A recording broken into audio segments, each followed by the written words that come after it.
ठेवतील, परंतु आता सध्या ज्यांनी याचिका टाकली आहे जे मराठा आंदोलनाच्या आझाद मैदान पोलीस ठाण्याचे वरिष्ठ निरीक्षक आता आदाते कोर्टामध्ये दाखल झालेले आहेत। आझाद मैदान पोलीस ठाण्याचे वरिष्ठ निरीक्षक आदाते हे कोर्टामध्ये दाखल झालेले आहेत। पोलिसांकडून देखील कोर्टानं काही माहिती घेतलेली असू शकते। अधिक माहिती घेऊयात अक्षय मंगणी यांच्याकडून। अक्षय,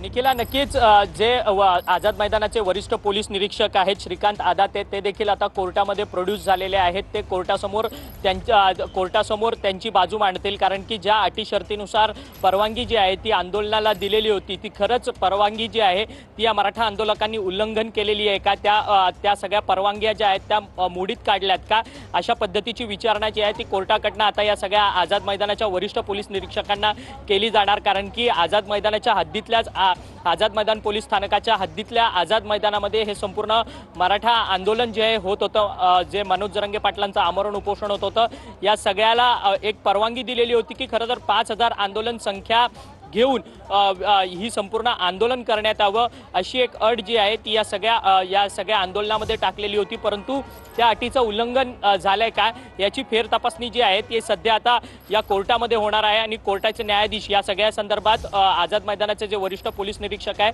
त्यांच्याशी या सगळ्या संदर्भात प्रश्न जे आहेत ते विचारतील। त्यावरती पोलिसांचं काय उत्तर असणार आहे हे देखील महत्त्वाचं ठरणार आहे।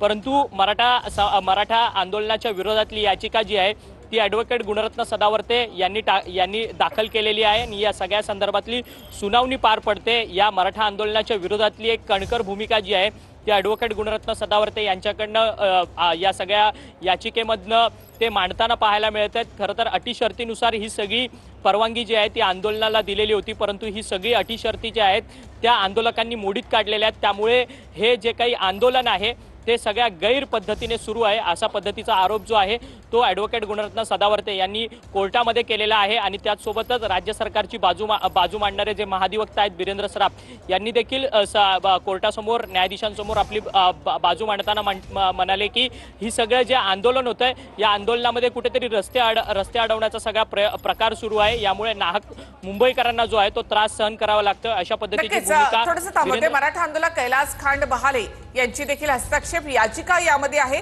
मराठा आंदोलक कैलास खांड बहाले यांनी यावर हस्तक्षेप याचिका केली आहे। आंदोलनासाठी काही अटींच्या आधारे परवानगी दिली होती असा युक्तिवाद ॲडव्होकेट सदावर्ते यांनी केलेला आहे। तर जरांगेंच्या आंदोलनामध्ये अटी शर्तींचं उल्लंघन करण्यात आलं असा युक्तिवाद देखील सदावर्ते यांनी केलेला आहे। सामान्य मुंबईकरांना याचा त्रास होतो असं सदावर्ते यांनी म्हटलेलं आहे। संपूर्ण दक्षिण मुंबई परिसरामध्ये रास्ता रोको केला जातोय असं देखील सदावर्ते यांनी म्हटलं। तर आंदोलनाच्या विरोधामध्ये अनेक याचिका कोर्टामध्ये दाखल असल्याचं महाधिवक्त्यांनी म्हटलेलं आहे। कोर्टाकडनं देखील आता याची पडताळणी केली जात आहे। तर यावर आता हस्तक्षेप याचिका देखील दाखल करण्यात आली आहे। तर पुन्हा एकदा जाऊयात अक्षयकडे। अक्षय,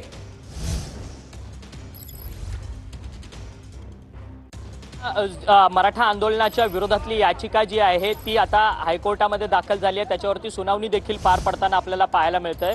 हे सगळी याचिका जे दाखल करणार आहेत ॲडव्होकेट गुणरत्न सदावर्ते ते आपली बाजू सध्या हायकोर्टासमोर मांडताना पाहायला मिळत आहेत। त्यांनी हायकोर्टासमोर आपली बाजू मांडली की खरं तर संपूर्ण दक्षिण मुंबईमध्ये ठिकठिकाणी मराठा बांधव जे आहेत ते ठिकठिकाणी आंदोलन करतात आहेत, त्यामुळे त्यांचं आंदोलन जे आहे ते सध्या गैर पद्धतीने सुरू आहे।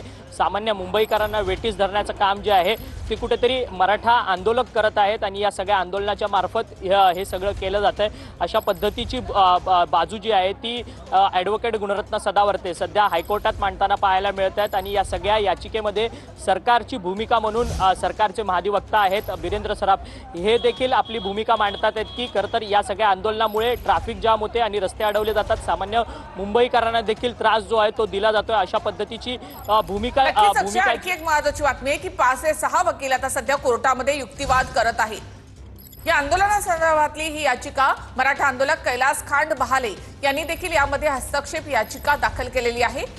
मराठा आंदोलक कैलास खांड बहाले यांची हस्तक्षेप याचिका देखील यामध्ये आहे।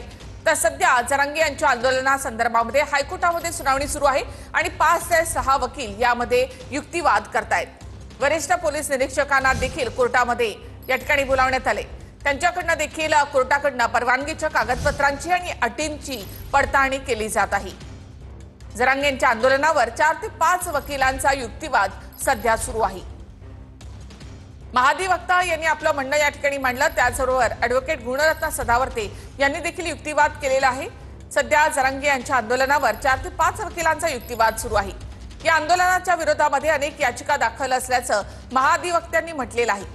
जरांगे यांच्या आंदोलनावर 4 ते 5 वकिलांचा युक्तिवाद सध्या सुरू आहे। हमीपत्र देताना अटींचं पालन करू असं सांगितलं होतं, असं महाधिवक्त्यांनी म्हटलं। तर हमीपत्र देताना अटींचं पालन करू असं सांगण्यात आलेलं होतं। याची माहिती देखील महाधिवक्त्यांनी कोर्टामध्ये दिली। जरांगे यांच्या आंदोलनाविरोधात हायकोर्टामध्ये सध्या सुनावणी सुरू आहे। त्याचे अपडेट्स आपण TV9 मराठीवर पाहतोय। हमीपत्र देताना अटींचं पालन करू असं सांगण्यात आलेलं होतं। याची माहिती महाधिवक्त्यांनी कोर्टासमोर दिली आहे। मात्र अटींचं उल्लंघन होतंय असं देखील महाधिवक्त्यांनी म्हटलं। अटी शर्तींसह परवानगी दिली, मात्र त्याचं उल्लंघन होतंय असं महाधिवक्त्यांनी म्हटलं। हमीपत्र देताना अटींचं पालन करू असं सांगण्यात आलं होतं। उल्लंघन होतंय तर नोटीस दिली का अशी विचारणा कोर्टाकडनं करण्यात आली आहे।